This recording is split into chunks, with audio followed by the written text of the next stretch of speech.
Today I will be presenting Comuna de Ibitipoca, an incredible property in southern Brazil, surrounded by pure nature and wilderness.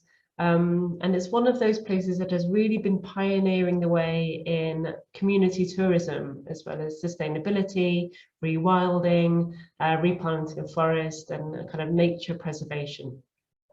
You can see here on the map on the opening slide where it is in relation to the coast. But as many of you will know, Brazil is an immense country with very, very long distances. So it might not be quite as easy to get to as it looks to be here. But I'll go over that in just a moment. So just so you know, the format of this presentation will be slightly longer than the others because there is just so much to talk about here. So it's a place that has several different accommodation options. There's the different experiences that you can do there. There's a different kind of nature and wilding projects they've got. So, you know, it will take as long as it takes, probably about 30 to 40 minutes. They really do have quite a unique recipe of conservation as well as art as well. That's one thing I didn't mention: sustainability and rural regeneration. And then for those, that is just within their own comuna themselves. And then for those who are lucky enough to visit, you then get that added extra benefit of all of the adventure and the restoration of the soul, and also with their exceptional hospitality.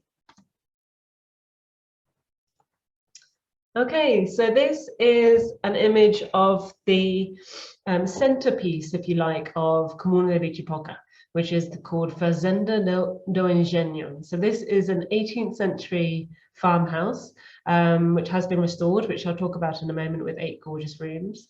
It is really an inspiring and ambitious project. Ibitipoca is. They have 5,000 hectares in this private conservation and sustainability initiative, really aimed at a lot of reforestation of native flora species and wildlife corridors, as well as a lot of regeneration of communities and community tourism. It is one of Brazil's, if not South America's, finest small country hotels. And it is really quite inspiring in everything they do. They've got accommodation within here, Fazenda do Engenho, this little house up here on the left, which is Casa Carlinhos. And then they have a cluster of different small casinhas dotted around the reserve, some in the small village of Mogo and others in much more remote locations around the reserve itself, which I'll go into in the presentation. So how to get there and where to put it in an itinerary. So the reserve and the lodge lie at about 3.5 hours drive from Rio de Janeiro. So this is probably the easiest and quickest way to get there. It also lies about 4.5 hours to 5 hours. I'd push that a bit more from Belo Horizonte in Minas Gerais. So you can fly into Belo and take a transfer down there, but bearing in mind that will take all day. And then the nearest city is Juiz de Fora, which you can see here. And there are a couple of flights a week from Sao Paulo and other hubs to Juiz de Fora, and then it's a couple of hours drive from there. They do have their own landing strip, so there can be chartered flights from Rio or other places nearby, and they also have a helicopter pad as well. So bearing in mind the last kind of hour or so up to Ibitipoca is on quite bumpy roads. So if people are doing a self-drive excursion or a self-drive itinerary, then that's something to bear in mind, as they may need a vehicle that is suitable for those roads. And then placing it in an itinerary, I would really say that it's good to place Ibitipoca at the end of an itinerary or at the beginning, because it's a place where people go to kind of wind down. I would say it's got this kind of retreat feel to it. So it might be even good as an alternative to a beach hotel at the end of an itinerary, or it's a good place to start just to wind down and feel restored for the rest of your holiday. It's not the kind of place where you have very fixed wildlife excursions, you know, 2 or 3 times a day. Guests here really take life at their own pace, and they're free to explore when and how they want to. So this is the kind of landscape that you are faced with when you're coming to this area of Minas Gerais, very typical of the region. Lots of beautiful hilly mountains, lots of luscious green fields, big skies, lots of pastures. So the land at the reserve was actually all pastures before the owners took over the property in 2008. And then they started to protect the land by rewilding animals, birds, planting native trees, literally bringing the area back to life. And it sits right beside a national park. So this makes it a natural border and also addition to the protected land in the area. And it also creates an amazing corridor for endemic species in the region. So this sketch of a map here shows where the national park is in the middle, and then all the area around that is where Comuna de Ibitipoca lies. And this is another version of that illustrated map. All of these roads belong to the Comuna.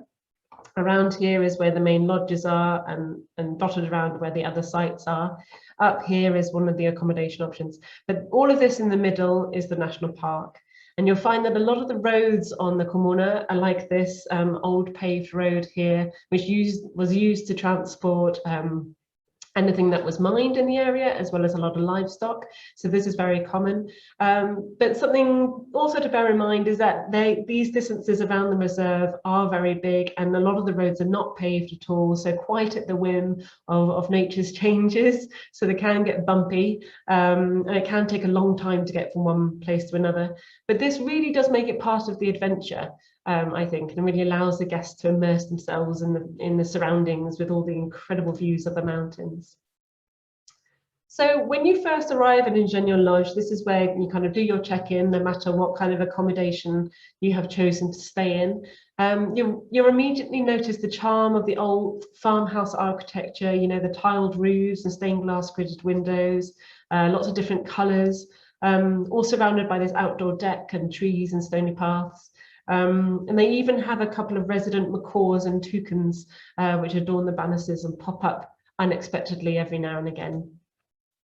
So although the original farmhouse was built here in 1715, the building itself was actually rebuilt in 2008 using the demolition materials from the original farmhouse.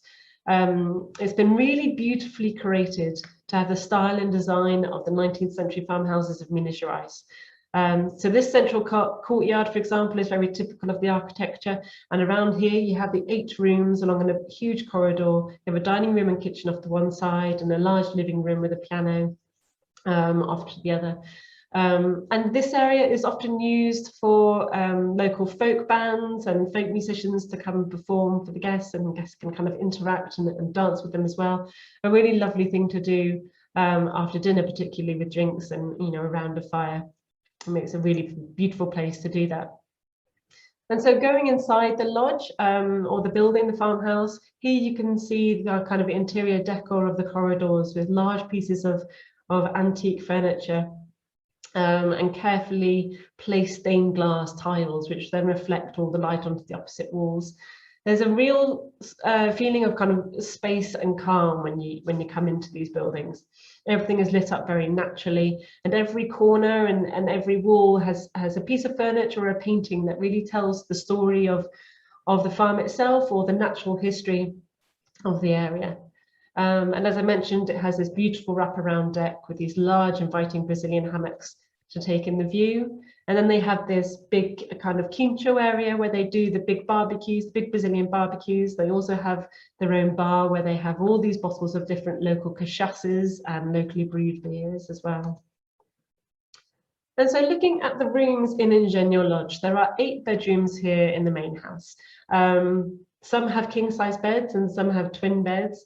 They've got incredibly spacious bathrooms, all with heated floors, standalone bathtubs, and really excellent quality natural toiletries.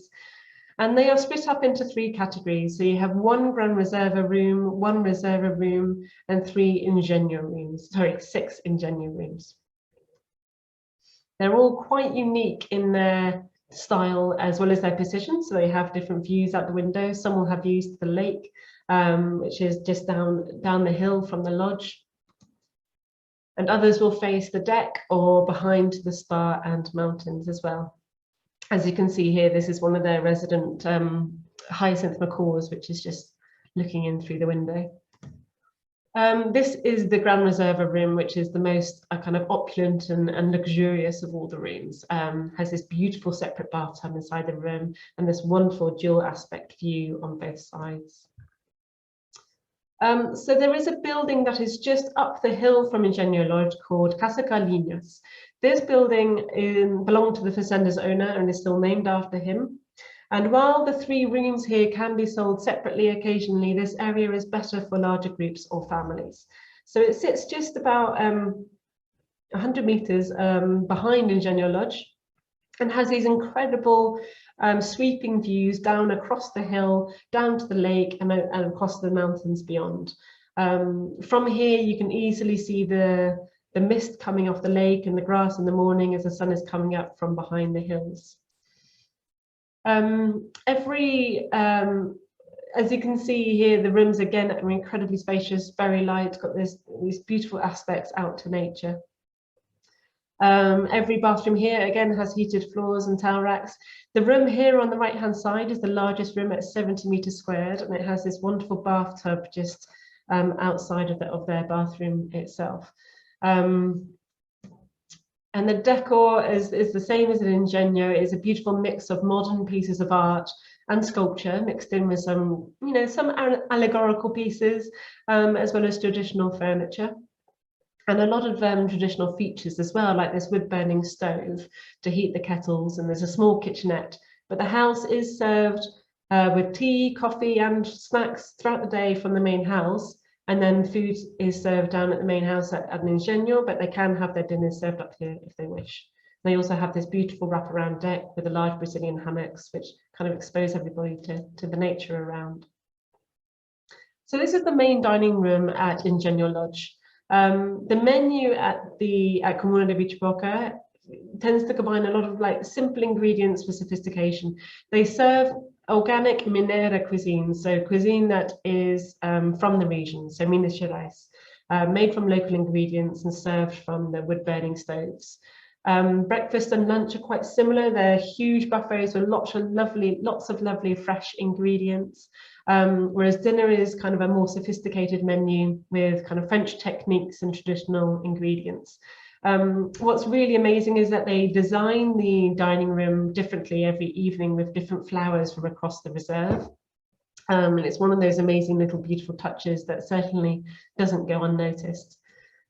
The kitchen is staffed by local cooks, and these local cooks have been professionally trained by specific world-renowned specialists, which they bring in from different areas of Brazil, who also learn about the local ingredients and local traditions of Minas Gerais. So they bring that kind of gourmet touch to the traditional cooking methods.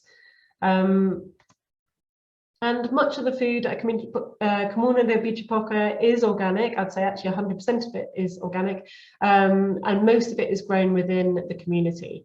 It's all incredibly fresh and served in 4 different locations around the reserve. So you've got the Ingenio Lodge, obviously their dining room. There's a restaurant in Mogo village, which I'll take you to in a moment. They've got a place near this farm, Cratau farm, where they have kind of meaty dishes.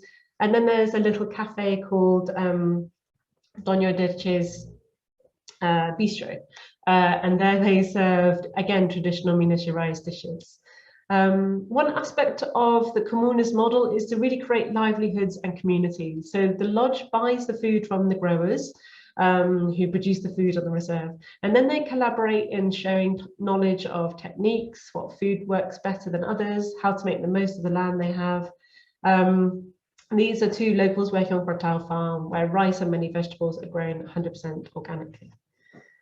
Okay, on to the spa. This spa building was the farm's old barn. It's all made out of, the walls are all made out of wood with the same beautiful terracotta tiled roof. It's a beautiful, spacious, relaxing area with open views. They offer a huge menu of different massage therapies, which can be booked on site. They use 100% vegetable oils as well as some essential oils. And what's really amazing, actually, for me, when I visited, we did sunrise yoga in this area, and they opened up their sliding doors completely.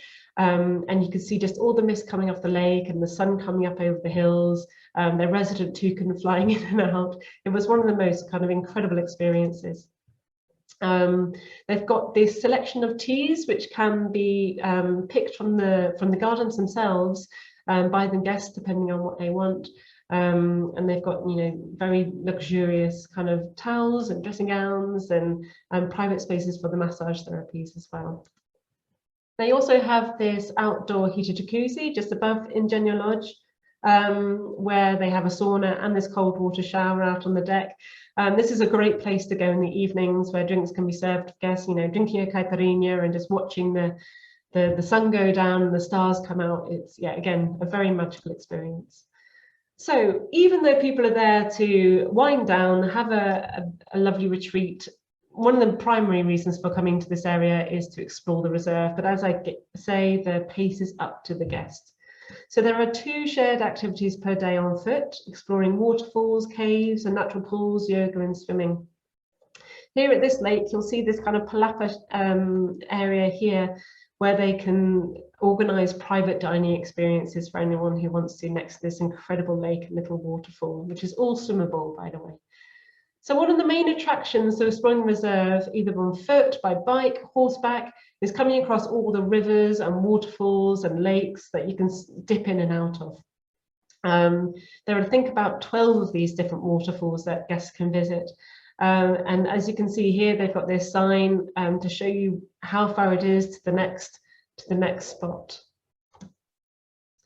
Actually, one thing I just wanted to mention was that the waterfalls, they're formed by the meeting of the 2 different rivers, and all the water here is naturally red and crystal clear because of the minerals in the earth around it. So these are an example of the different waterfalls that you find in the area, some with beaches, some a bit more treacherous than others. And as you can see here, there's a couple of tables at this waterfall, and this is something I just wanted to mention in terms of the different touches that you come across at the Comuna Ibitipoca. So a lot of the eating is also done outside. So if somebody wanted to have a private dining experience near one of these places, and that's fine, you know, they can organise that. Breakfast might be put outside under one of the trees in the gardens. But quite often you might come across a waterfall and just find a table with fresh fruit and nuts on and some fresh fruit juice. This is also quite kind of a common setup for an organised group who's visiting the area. So extra and private tours include horse riding, 4x4 tours, used as a mountain bikes and the electric bikes, canyoning and trips outside the reserve. Just going to mention the horses quickly. These are Mangalaga breed and kept extremely well in their beautiful stables. The Mangalaga horses are a Brazilian breed and one of the most common riding horses in the world, and they're known for having these wonderful calm temperaments and are ideal family horses. I included these images to show you this is actually the landing strip where they're riding on the right hand side here. And it's set up on a hill like that, and this is the kind of plane that you can expect to be coming in and out of there. This is one of their kind of focal pieces in the reserve. It's an area where they have these incredible sculptures up on the hillside, which are just enormous. And as you can see here, this is them to scale. And again, you can reach these areas on horseback or by bike or by foot. This area is called Pedro De Tattoo. And all of these statues are made out of scrap metal. They were actually commissioned by an American woman who had one at Burning Man, and then the owner of the Comuna decided he'd like the family at his reserve. So that's where they are now, enjoying the view, and for everybody else to come enjoy the view as well. So the other experiences that people can enjoy are the bikes, as I mentioned. So they've got excellent mountain bikes. They also have electric mountain bikes with these big fat tires that are really used to going on this kind of sandy terrain of these roads that you can see here. Simon had a go at them and he said it was one of the best things ever because, you know, it was an easy ride up and then you got to do all the exciting bit of the mountain biking on the way down. And as I mentioned before, the Comuna is set up as like a community of businesses. So the horses and the bikes are micro businesses within their own right. And so any money that is given to them to hire these goes straight to the people who own those micro businesses. And then when you're out on these excursions, it's not just the experience of walking or biking or out on the 4x4. You come across all these incredible little kind of features or touches around on the landscape. So you've got lots of artwork everywhere. You've got interesting bridges. This is a sugarcane press here, where people can come and make their own cachaça, like here, like this guy is doing here. And then almost along all of the paths and in the forest, you've got these taps essentially that come down off these wooden funnels that come out of natural springs, and little Ibitipoca tin cups where you can refill your cup from, to make sure that you're refreshed for your excursion. And then other activities include yoga and meditation. They can organise this anywhere on the reserve as well as from the spa itself. There are opportunities for canyoning and kayaking in the area as well. And they have a whole load of stand-up paddleboards which people can take out on the different lakes and rivers. So one of the reasons why Comuna Ibitipoca is so important, as I mentioned right at the beginning, is for this regeneration and rewilding of species. So many of the species in this area have become extinct as a result of habitat reduction and hunting from the local population, from eating and also protecting their livestock. So as a result, there was a law that passed to prohibit hunting and make sure that the forest was going to be regrown. And this has seen the return of many animals such as deer, wild boar, ocelots and pumas.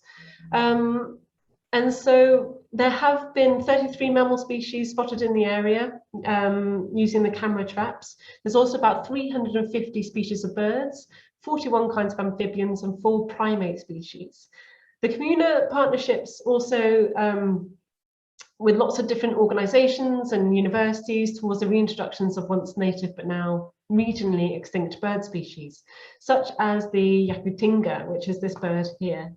And we've recently seen or had news from Ibitipoca to say that 15 Jacuzzi have recently been released into the wild as part of their rewilding project, which has been ongoing for a number of years.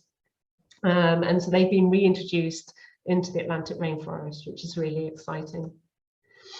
And then this is an aerial view of where they have their Muriki monkey project. So in this kind of gated area here, they have been working on the reintroduction or rewilding of Muriki monkeys, who were found to be incredibly endangered. They are named Muriki after, well, it's a name that the Tupi-Guarani people put on these monkeys as people friend or quiet people, because these are the largest primates you'll find in Latin America. And they have a very kind of gentle nature and loving nature, which is why it makes it even easier to want to care for them and to make sure they are protected. So there's fewer than 500 individuals left in the state of Minas Gerais, and only 900 in the world. So that's a huge proportion of them here. And because lunar forest was being illegally logged, their numbers were really dwindling. So this project, though, has been really successful over the past few years, particularly, with a few babies having been born into the group and migration happening back to the protected forests. And this is something that guests can visit whilst they're there on request, depending on what kind of research is going on at the time. As I mentioned, there's about 340 species of bird in the area, and guests can request to go on some different bird watching tours whilst they're there as well. So this will involve kind of sunrise or sunset bird watching tours. There's also a huge variety of flora, so a lot of twisted trees, orchids, cacti and bromeliads, bromeliad being the symbol of Comuna Ibitipoca. So a substantial part of the original vegetation had been removed from this area and turned into pastures. So much of the work that they're doing is kind of a secondary growth full of kind of pioneer trees growing on the abandoned pasture. And they've been planting native trees in degraded areas and lots of what they call brachiaria, which is a dominant grass that they've really tried to cut back on.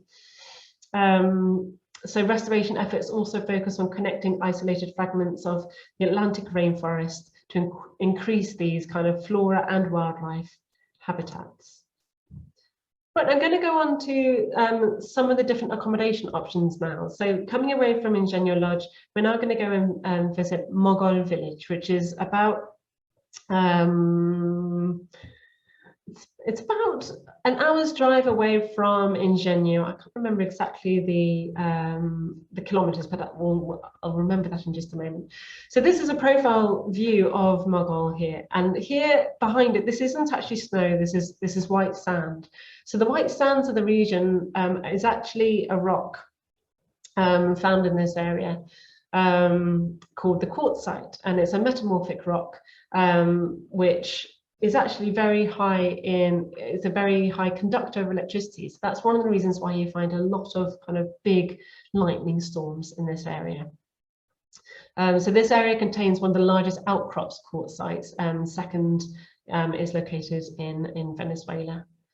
This altitude around here is only about 900 meters. So the highest point in Rizzo is only at 1,500. So there's no need to worry about any kind of high altitude situations here.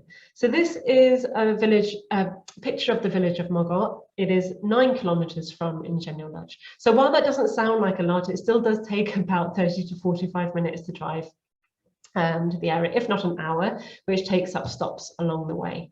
It is a project which is regenerating a community to greet and host guests, house artist retreats, house events like the University of Knowledge, which they put on once a year. They have small holdings of farms. They have a restaurant now as well, and a cachaceria. It was abandoned in the 80s due to urban migration, and since Ibitipoca bought the land around it, they wanted to help bring life back to the houses and to the mountains, and kind of make sure that some of the local traditions weren't lost or dwindled. Since this photograph was taken, there have been a couple more buildings built in this area in the same style as the old traditional buildings. But what you see here, Humboldt, Freud, Wangarin, and Gerais Rosa, these are the names of the different accommodation options. And here you have some of their facades as well. So Humboldt Loft on the left, Freud and Gerais Rosa. Gerais Rosa was quite a famous nature writer in Brazil who characterized a lot of the area through his writing and poetry and literature. So Humboldt Loft is probably the one that is kind of their pioneering loft from the village. It's located right in the center, right next door to Yucca restaurant. And rebuilt using traditional wattle and daub techniques. It's very cozy, comfortable. It's a really beautiful space. And it's got these incredible uninterrupted views out across the mountains, which you can also see here from their bathroom. Freud Loft is slightly kind of more inside the village itself, and it's got these incredible decorations around it of a lot of antique furnishings and findings. It's got a lot of calls to kind of literature and poetry and writing and that kind of thing. I think they wanted to kind of create a space for somebody who might be looking for a writer's retreat or an artist's retreat, but of course it's open to all guests as well. Here we have Garde Loft, which has this incredible deck and view across the mountains the opposite way over the valley. It's suitable for a family as it has 2 bedrooms, so it's got small steps which lead down. And it's also part of a larger building where there are extra rooms and different lofts where some of the staff of the reserve occasionally stay as well. And then the Gerais Rosa loft, again, good for groups or a family as it has its own 2 bedrooms and a small kitchenette. So Yucca restaurant is the restaurant at Mogol village, and it's a really very welcoming space. There's a lovely little amphitheatre outside where they bring in local musicians, and it's got these amazing views over the valley. They have an open kitchen where guests can observe the preparation and interact with the staff. And they also offer up these delicious vegan and plant-based meals. So a lot of salads, flavorful stews, innovative plates. And so not a lot of meat comes through here, but they do also have their cachaceria just next door. So they've got their own cachaça to serve to guests as well. So some really kind of interesting and innovative kind of ways of cooking here, just using the organic ingredients made on the farms. And then onto the 2 more remote lodges. So The remote lodges are two rustic small country houses renovated to allow guests to explore the wider reserve. To give some context, here is a simple map of where everything is located. So Ingenio Lodge is located down here in the south. This is where check-in is, this is where the main lodge is. Mogo village is to the east over here. So this is the 9 kilometers to get there. This is the park border, so this is where the main park is. And then the 2 remote lodges we're going to look at now are Isgone, which used to be called Eagle's Nest, and Ariao, right in the north here. And Comseção de Ibitipoca, that's where most of the staff live. That's where they have a school. That's where they have lots of their local business and community projects. So just as you come up to Isgone, the first remote house that I'm going to tell you about, you come past this wonderful little place called Garde, which is a small farmhouse and eating area set up onto the hill with the most wonderful sunset views and this lovely little place to swing and just soak in that atmosphere. And then just behind that, up the hill, you've got this lovely little spot called the Eagle's Nest. It's at the highest point of the reserve at 1,000 meters above sea level, with these incredible views out the back towards the National Reserve and then out the front across towards the ocean. And on a clear day, you can actually see out to the sea. As you can see here, you've got this big wide space out behind it. This is actually a helipad. It's got this wonderful bath out on a walkway here, this open bathroom. The interior is kind of beautifully and traditionally decorated, very simple, but very cozy, very comfortable with all the right little touches. And this is an example of the bathroom bun behind. So before people come and stay here, they do discuss what it is they'd like to eat before they stay the night here.